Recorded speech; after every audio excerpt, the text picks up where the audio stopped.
Merhaba sevgili izleyiciler. Gündem Analiz programına hoş geldiniz. Gündem Analiz'de bugün Şam-Ankara ortaklaşması, Rusya'nın ev sahipliğindeki Şam-Ankara ortaklaşmasını işlemeye devam edeceğiz. Önemli bir süreç içerisinden geçiliyor ve bu süreç içerisinde özellikle Şam ve Ankara'nın ortaklaşması, Türkiye'nin Rojava'ya, Kürtlere saldırı planında ortaklaşması ne anlama geliyor?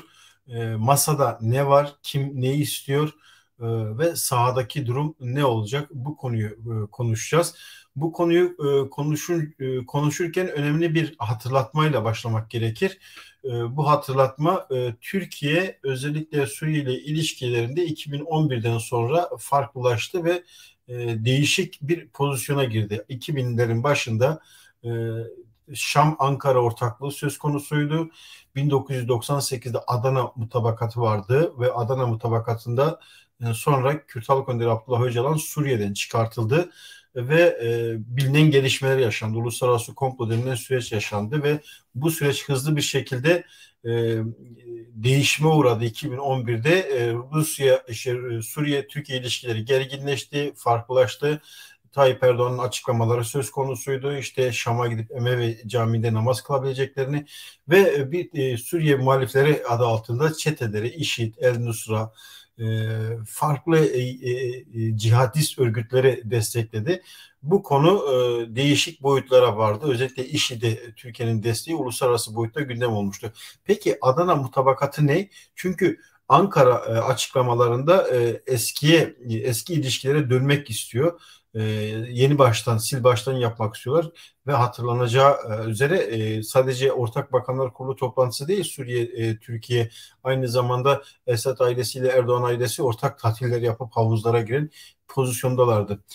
1998'deki Adana mutabakatı çok önemli bir noktaya işaret ediyor. Bunu hatırlamakta fayda var. 5 madde üzerinde anlaşmışlardı.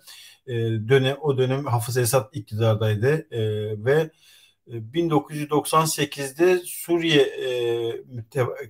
ilkesi uyarınca kendi topraklarında doğan ve Türkiye'nin güvenliğiyle istikrarın tehlikeye atan hiçbir faaliyete izin vermeyecek. Suriye PKK'nın topraklarında silah arzı, lojistik malzeme, finansal destek ve propaganda aktivitelerine müsaade etmeyecek. İki, Suriye PKK'yı terör örgütü olarak tanıdı. Suriye diğer terör örgütlerin yanı sıra PKK ve uzantılarının faaliyetlerini yasakladı. Suriye PKK'nın topraklarında kamplar ve eğitim ya da himaye amaçlı tesisler kurmasına, ticari faaliyetler yapmasına izin vermeyecek. Suriye PKK üyelerinin ülkesini üçüncü ülkelere geçiş için kullanılmasına izin vermeyecek. Özellikle işte Kürt Halk Önderi Abdullah Öcalan'ın Suriye topraklarına girişine engel olmak için her türlü tedbir alacak sınır noktaları tüm yetkililere bu konuda duyurular yapılacak. Bu çok önemli bir mutabakattı. Bu uluslararası komplonun başladığı süreçti. Türkiye özellikle ABD'den aldığı telkinler ve İsrail'in desteğiyle o dönemki Türkiye-ABD ilişkileri, İsrail ilişkileri bir bütündü ve Kürtlere karşı savaşta bu ortaklık stratejik bir bünye, karakter kazanmıştı ve bu karakter devam etmişti. Özellikle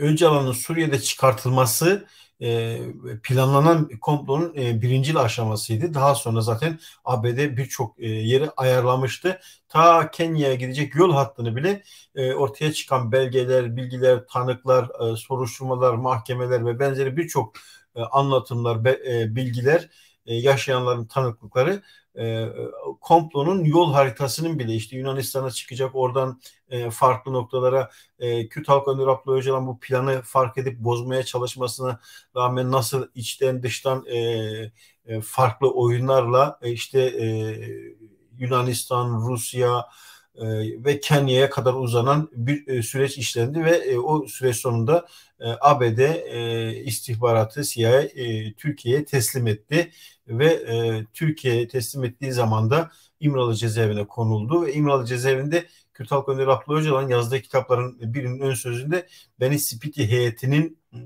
Split heyeti karşıladı. Bu cezaevinde kalacaksınız şeklinde bir açıklaması, bir yazısı söz konusuydu. Mahkemelerde de yer almıştı ama savunmasının ön sözünde bu cümleyi kurmuştu. Bunu da bir not olarak iletmekte, paylaşmakta fayda var. Dolayısıyla Türkiye şimdi Suriye ile Şam'la çelişkilerini bir tarafa bırakıp ilişkilerini bu mutabakat üzerine yeniden tazelemek istiyor. Suriye'nin Türkiye'de istediği ne? Suriye'nin Türkiye'de istediği temel 3 nokta var. Birincisi, Suriye bakanları açıklama yapmıştı. Birincisi, mültecilerin Suriyeli savaş mağdurlarının göç eden insanların, milyonlarca insanın Türkiye'de rehin olarak tutulması, Türkiye ev sahipliği yapmıyor, rehin olarak tutulması ve bu rehinelerin çeşitli pazarlıklarda tehdit olarak kullanılması, Batı'ya, Avrupa'ya karşı, Suriye'ye karşı, kendi içinde iç politikalarında bundan vazgeçmesi ve Suriyelilerin Suriye'ye dönüşü konusunda gerekli adımların atılması. İkincisi, Türkiye'nin Suriye'de işgal ettiği topraklardan çekilmesi ve Suriye muhaliflerine verdiği silahlı askeri, siyasi, diplomatik, ekonomik destek kesmesi ve o çetelerin, o muhaliflerin, Suriye muhaliflerin Şam'a teslim edilmesi ya da etkisiz bir noktaya getirilmesi. Üçüncüsü ise aslında gözden kaçırılan çok önemli bir nokta. Suriye ekonomik, siyasi krizi birlikte yaşıyor. Su sorunu, özellikle enerji sorunu ve su sorunu yaşıyor. Su konusundaki kısıtlamanın, Türkiye'nin bu kısıtlamadan vazgeçmesini istiyor. 3 temel nokta. Ancak Esad seçim öncesinde Tayyip Erdoğan'la görüşmeyeceğim dedi ama savunma bakanları, istihbarat teşkilatları ve önümüzdeki süreçte yılbaşından sonra 2023'ün ilk günlerinde Dışişleri Bakanları düzeyinde bir görüşmenin olabileceği konusunda da açıklamalar yapıldı. Açıklamalar Arap basında nasıl yer aldı onu da sizlerle paylaşacağız. Uluslararası basında nasıl yer aldı? Açıklama sonrasında yapılan toplantı sonrasında, Moskova'daki buluşma sonrasında yapılan toplantıda ne konuşuldu? Taraflar bu görüşmeden memnun ayrıldılar. Bunu belirttiler. Türk Dışişleri Bakanı Mevlüt Çavuşoğlu da bunu söyledi.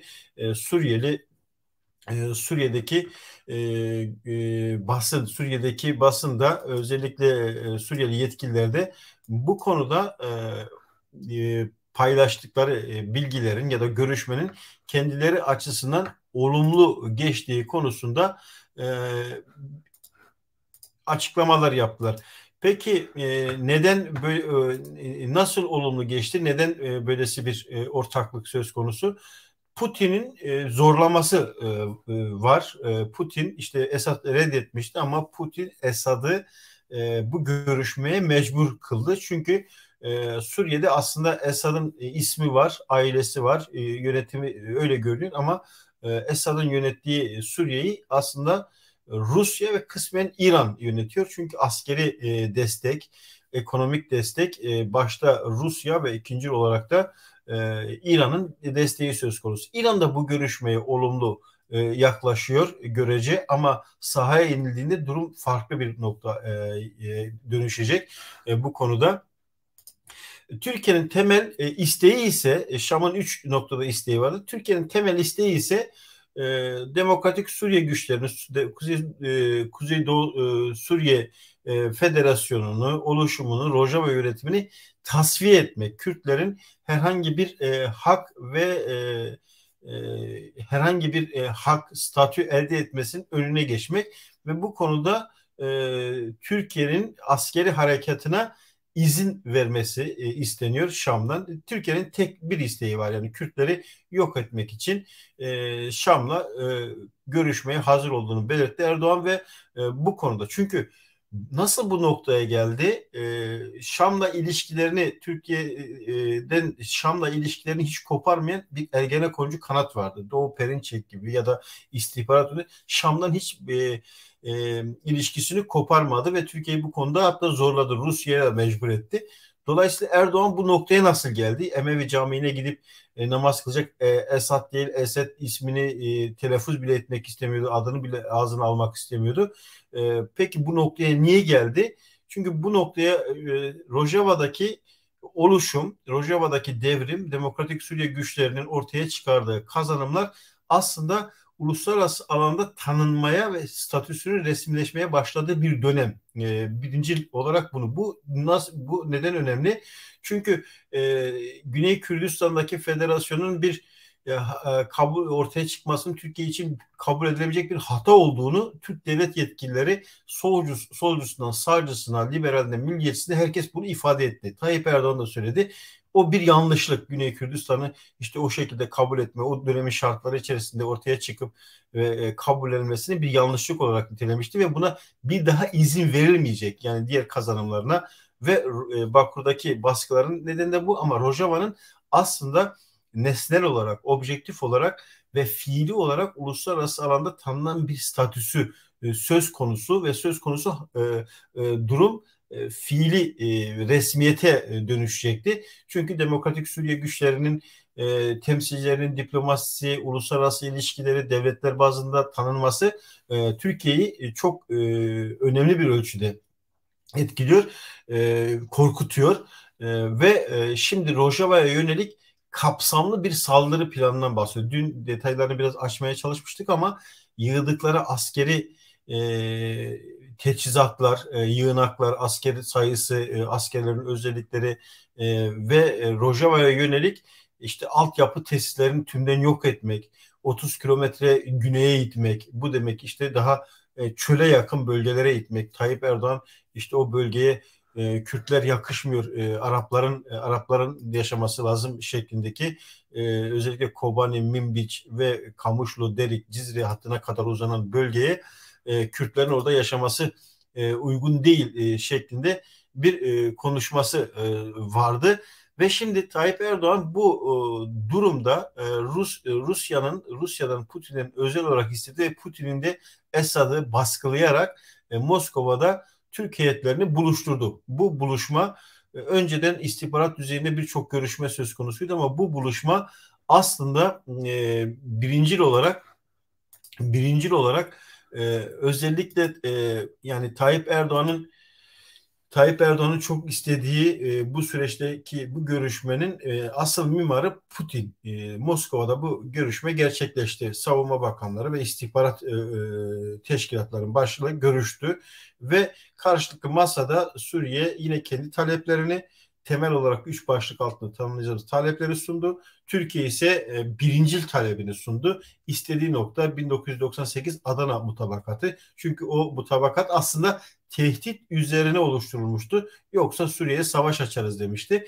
Burada savaş açmak değil, ilişkilerin normalleşmeye dönüşmesi. Çünkü milyonlarca Suriyeli mülteci Türkiye'de yaşıyor.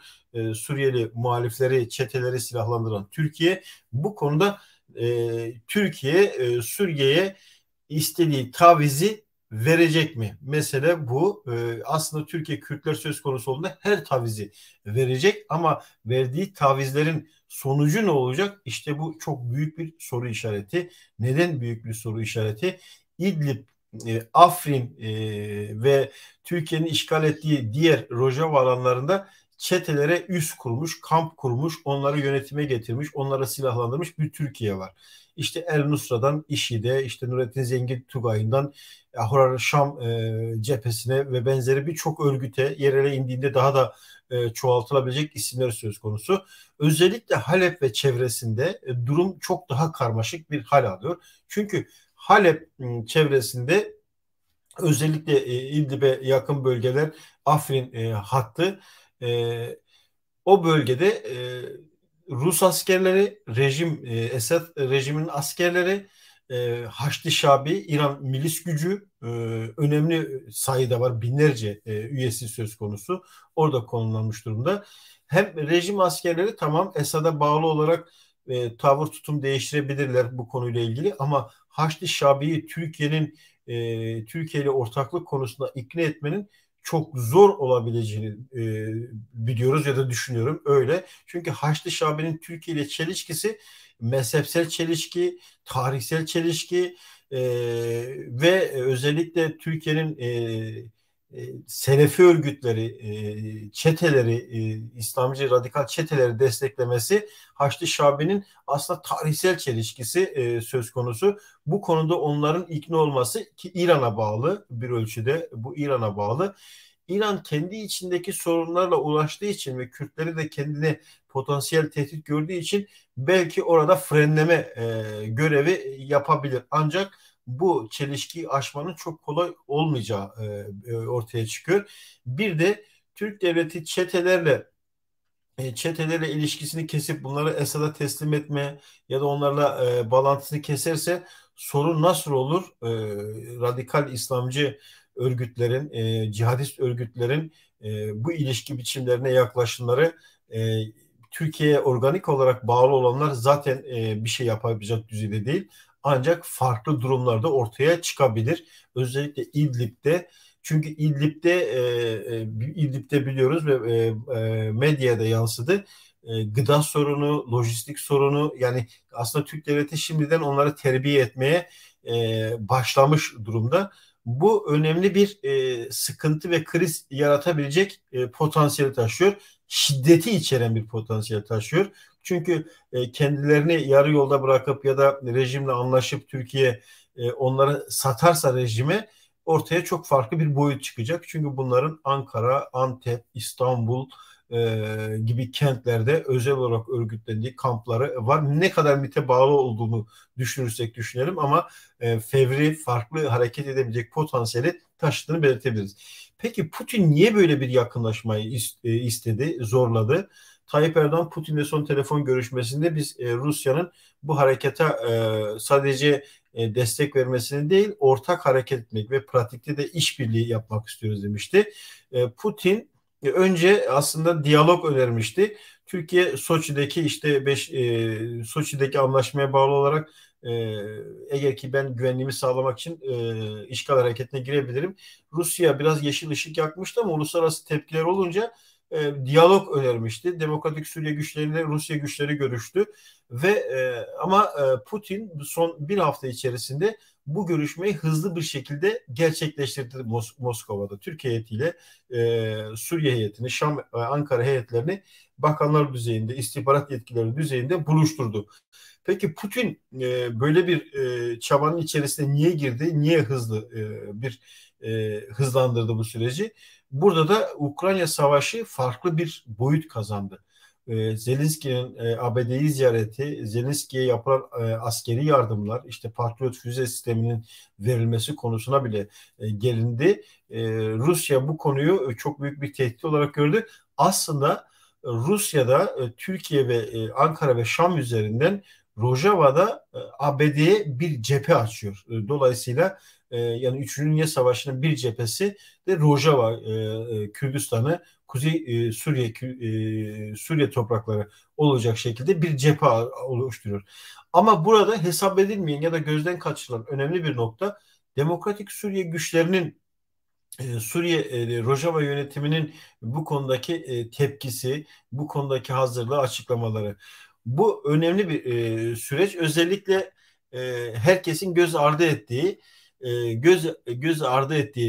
bir konu. Demokratik Suriye güçlerinin e, bu konuyla ilgili bu konuyla ilgili açıklamalar özellikle Mazlum Abdi'nin DAEŞ tehlikesine karşı işte DAEŞ'in de bu son günlerde saldırıları arttı. Özellikle Rakka çevresinde saldırıları arttı. Ama bu konuyla ilgili Mazlum Abdi yani küresel terör tehdidinin açık bir hal alacağını belirtiyor. Çünkü Ankara ile Şam arasındaki ilişkilerin normalleşmesi başka bir şeye işaret ediyor.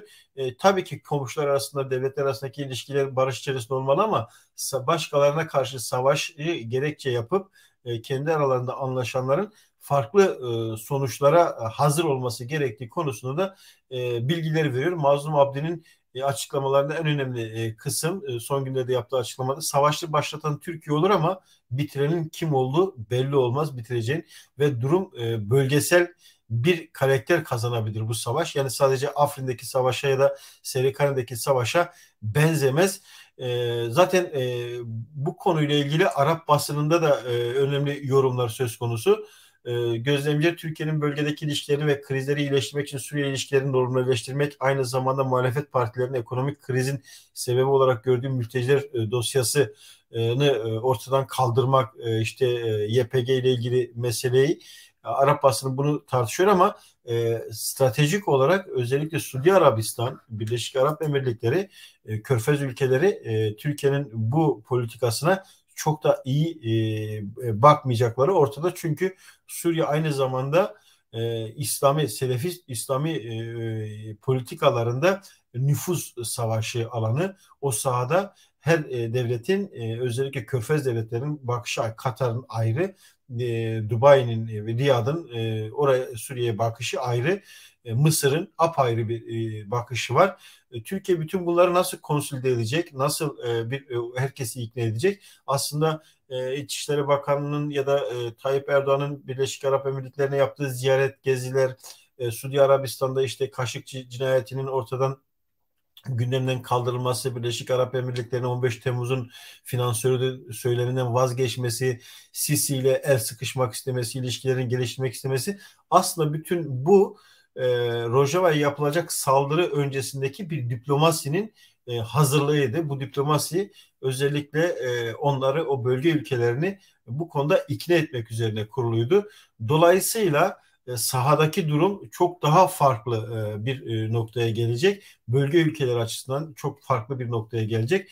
Bu önümüzdeki dönemde özellikle Türkiye işte reklamını yaptığı yeni füze sistemini, yeni insansız silahlı hava araçlarını pazarlamak için Rojava'da bunu kullanıp bunun haberlerini yapıp bunu piyasaya sunmak isteyecek. Bir aynı zamanda yani Kürtleri bir deneme tahtası olarak görecek. Ama belirttiğim gibi Kürtler sadece Rojava'dan bakmıyor meseleye. Bir parça, bir bütün olarak bakıyor ve her alanda mücadelesini sürdürüyor. Dolayısıyla Suriye'nin talepleriyle Türkiye'nin taleplerinin ortaklaşması demek savaşta ortak hareket etmeleri anlamına geliyor. Bu Kürtlere karşı savaşta. Peki bunun sonuçları çok daha değişik biçime gelebilir. 2011'de başlayan Suriye krizi değişik bir minvale taşınabilir. Esad'ın varlık ve yokluk meselesi de, Tayyip Erdoğan'ın varlık yokluk meselesi de bu savaşın içerisinde kendisini gösterebilir diyoruz. Önümüzdeki günlerde bu konuyu işlemeye devam edeceğiz. Yine yeni gelişmeler oldukça sizlerle paylaşmaya devam edeceğiz. İzlediğiniz için teşekkür ediyorum yayını. Abone olursanız, beğenirseniz, paylaşırsanız, yorumlarınızla, önerilerinizle yine daha güçlü programlar için, daha güçlü analizler için, daha geniş kesimlere ulaşmak için bu önemli. İzlediğiniz için teşekkür ederim. Tekrar buluşuncaya dek hoşça kalın diyorum.